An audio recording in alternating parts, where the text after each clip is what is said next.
skull, these tailbones, and these ribs. All these bones belong to one of the largest predators to ever walk the earth, a Tyrannosaurus rex. And this T-Rex is named Sue.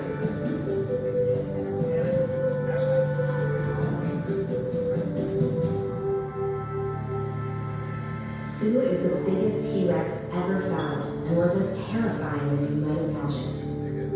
If this predator were alive right now, it could easily spot you from anywhere in this room, even if you stood very, very still.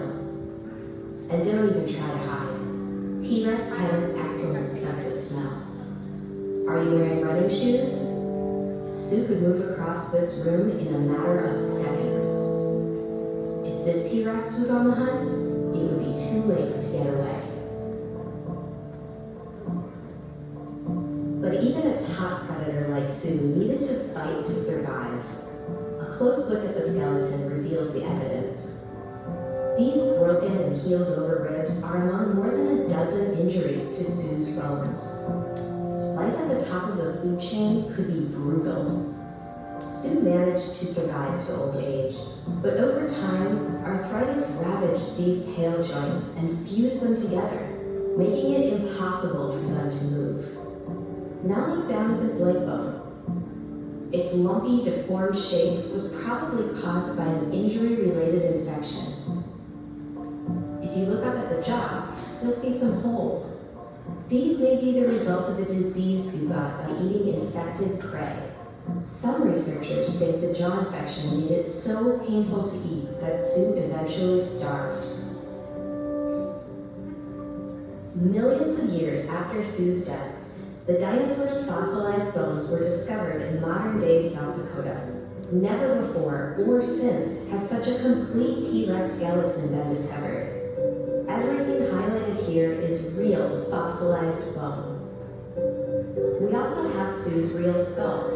It is studied so often that we keep it in a separate display case in this exhibition. But the skull isn't the only thing that researchers are interested in. Scientists have photographed, measured, scanned, molded, sliced, drilled, and 3D printed Sue's bones.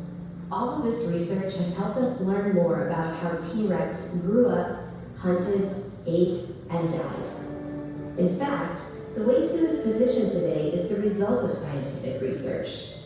Take a look at the tail. Studies of fossils have taught us that T-Rex should have its tail off the ground, not dragging.